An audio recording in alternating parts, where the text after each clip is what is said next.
En d'autres termes,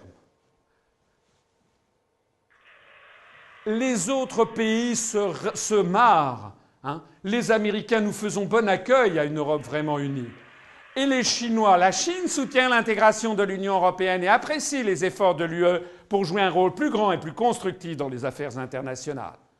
Eh bien oui, les Américains sont en train de récupérer toutes les anciennes colonies dont nous partons très vite puisque nous ne donnons plus. Nous sommes en train de tuer tout ce qui faisait nos atouts mondiaux. Chapeau la stratégie des dirigeants français. Hein. On est en train d'emmener l'ensemble de la population française vers la pauvreté et en train de détruire tous nos atouts mondiaux. Et pour le plus grand bénéfice de qui? Des Américains ou des Chinois. Les Chinois, pendant des décennies, n'ont pas cru. Hein. Ils ont dit c'est pas possible. Ils sont quand même pas bêtes au point de tomber le piège et pions liés dans cette stratégie américaine. Eh ben si. Eh ben il y a un moment à partir duquel ils se disent très bien, qui va à la chasse perd sa place. Et si les Français sont sur le déclin, puisque la France est en pleine décadence, hein, vu de Pékin, vu de Washington, enfin les Américains d'ailleurs n'ont pas beaucoup de leçons à nous donner, enfin vu des pays d'Extrême-Orient que je connais bien, eh bien nous sommes en pleine décadence, il est temps d'aller prendre notre place. Alors, la théorie du choc des civilisations de Huntington est schématique comme un western hollywoodien, c'est la clé de voûte finale de cette conférence. C'est qu'en réalité, vous savez que je vous ai parlé de Brzezinski qui explique donc que l'encerclement de la Russie. L'autre théoricien, c'est Samuel Huntington, l'Américain, qui a dit que le monde devait s'orienter vers ce monde multipolaire dont on nous a bassinés, hein, avec donc des grandes civilisations qui se partageraient la planète. C'est une vision criminelle, belliciste, raciste, religieuse, et qui est fondée, poussée par les Américains dans une espèce de volonté de taxinomie délirante pour diviser le monde en quelques grands blocs. Premier bloc, celui qui est de couleur framboise écrasée, c'est le monde judéo-chrétien. Oh, comme par hasard, ce monde judéo-chrétien correspond pile-poil à l'OTAN. Ça tombe bien. C'est la justification théorique de la mainmise des États-Unis sur l'Europe occidentale.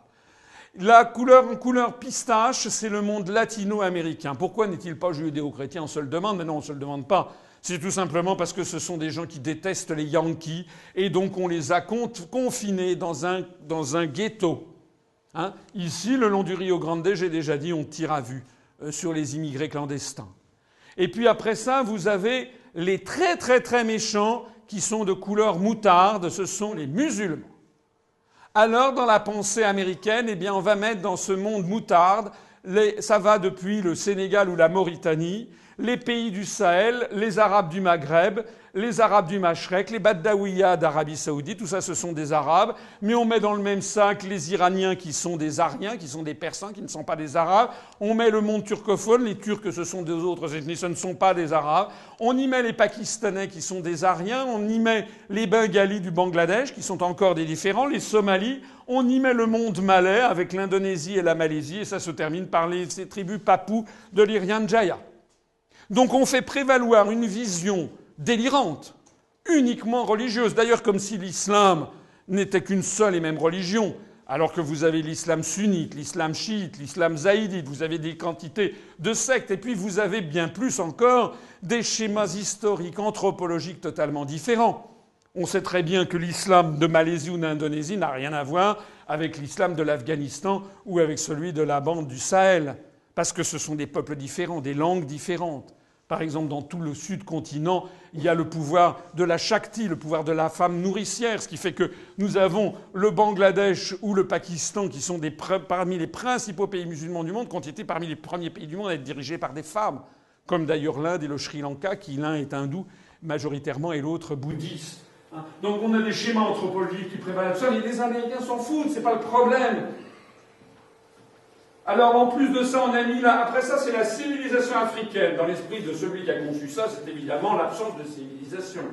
Donc, on a mis dedans n'importe quoi. On a mis le sud ivoirien qui est catholique et francophone, avec le Nigeria qui est musulman, anglophone, avec Madagascar, dont les plateaux sont peuplés de gens d'origine malaise, comme vous le savez, avec des pays relativement développés, voire très développés, comme l'Afrique du Sud. On s'en fiche éperdument.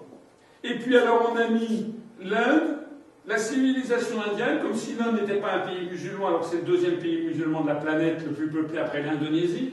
Je rappelle d'ailleurs au passage, comme vous le savez sans doute, mais c'est toujours bon à rappeler, que la majorité des musulmans ne sont pas arabes, hein, que c'est d'abord des pays, les pays les plus peuplés, c'est l'Indonésie, puis l'Inde, puis le Pakistan, puis le Bangladesh.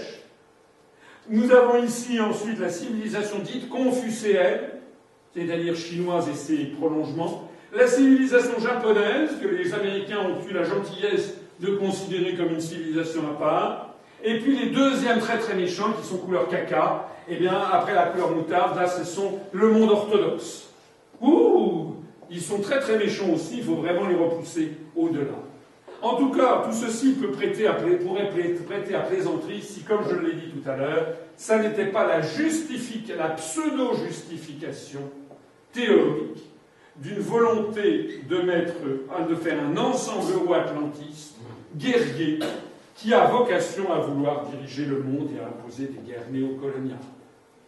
Alors c'est évidemment extrêmement grave, parce que cette construction européenne, qui tient encore un petit peu dans l'esprit des gens parce qu'on leur a fait croire que l'Europe c'est la paix, non, l'Europe est en train de nous entraîner vers la guerre.